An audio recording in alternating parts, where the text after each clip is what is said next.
Isang matagumpay na drug bypass operation na sinagawa ng mga operatiba ng Panabo City Police Station, Regional Intelligence Division, Provincial Intelligence Division Unit of Davao Norte Police Provincial Office, Carmen Municipal Police Station, at 2nd Davao Norte Provincial Mobile Force Company sa koordinasyon ng Philippine Drug Enforcement Agency.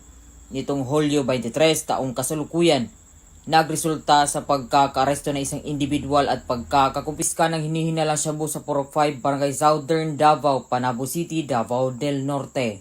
Kinilala ng mga otoridad ang sospek na si alias Nol, 42 anyos at residente ng Purok 9, Bukana, Piapi, Barangay 31D, Davao City.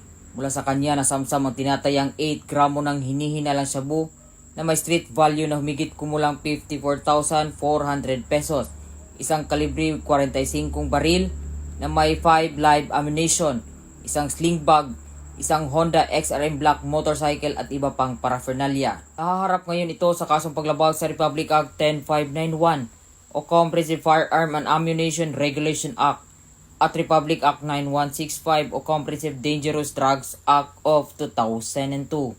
Ang matagumpay na operasyon ay nagpapakita na patuloy na determinasyon ng kapulisan sa pagsugpo sa iligal na droga para sa kapakanan ng publiko at nagsisilbing paalala na umiiral ang hustisya at may kaakibat na parusa ang paglabag sa batas.